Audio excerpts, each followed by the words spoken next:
What if I told you that Australia once went to war, a full-fledged military campaign, not against another nation, not against a foreign power, but against giant birds, native to the land, and lost? A humiliating defeat, to say the least. Yeah, that actually happened. It's a true story, believe it or not. It's called The Great Emu War, a title that sounds almost too absurd to be real, and it might just be the weirdest military campaign in modern history. A clash between humans and nature that defied all expectations. Alright, picture this. It's 1932, a time of hardship and uncertainty. The world's still licking its wounds from the Great Depression. Economies are shattered and people are struggling to survive.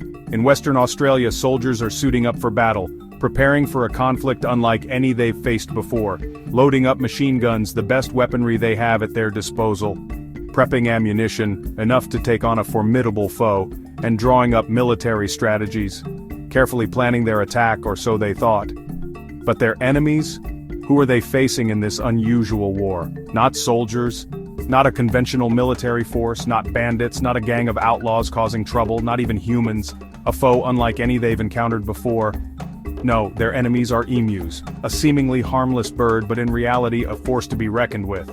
Massive flightless birds roaming the Australian outback, over 6 feet tall, towering over most humans, fast as heck, able to outrun vehicles in their natural habitat, and way smarter than anyone expected, possessing a surprising level of cunning and adaptability.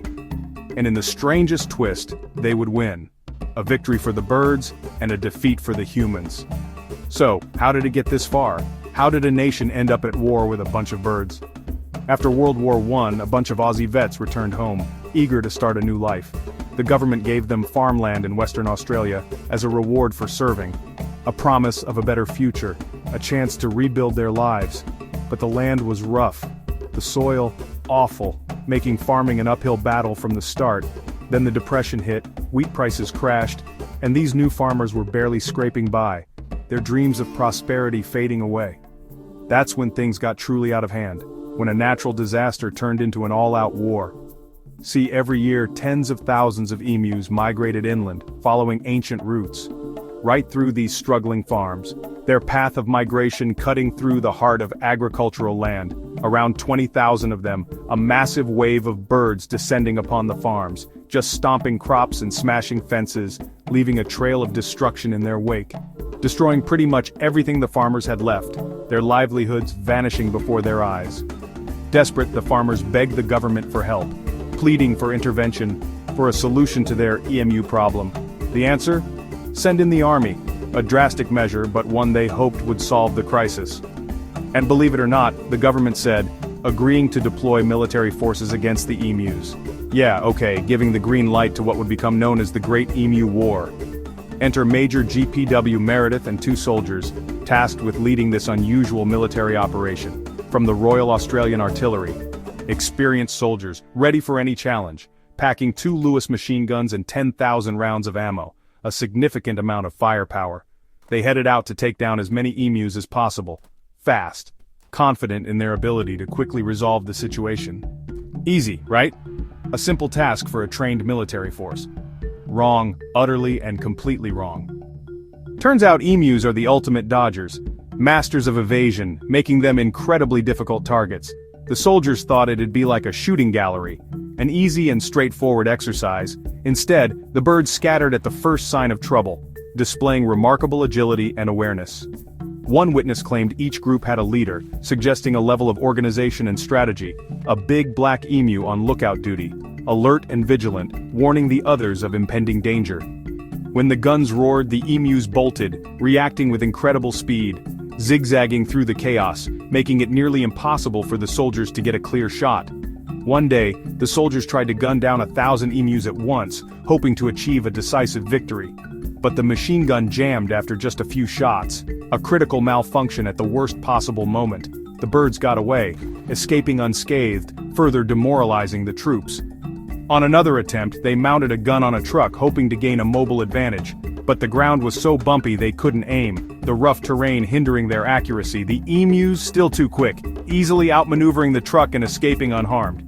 After a week, they blasted through 2,500 bullets, expending a massive amount of ammunition, and only managed about 50 emus, a shockingly low number considering the resources used. 50 out of 20,000, a minuscule fraction highlighting the futility of their efforts.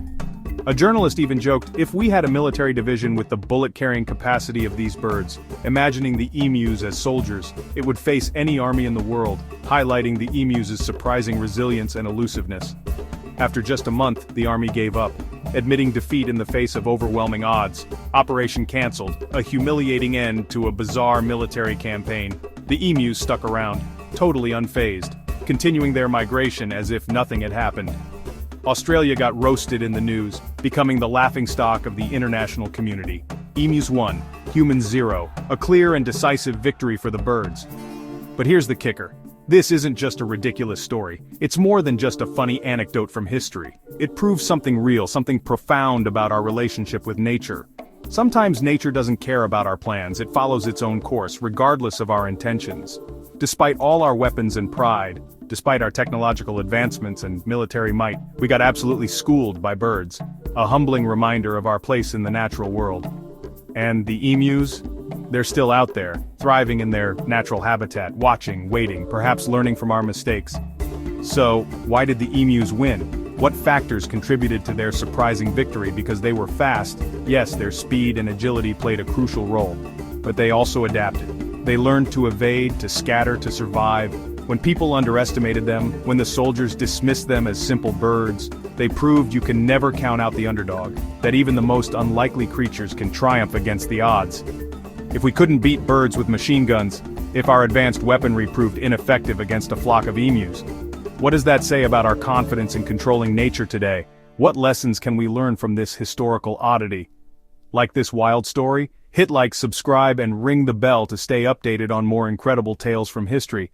I've got more unbelievable history coming your way, stories that will challenge your perceptions and leave you amazed. See you in the next one!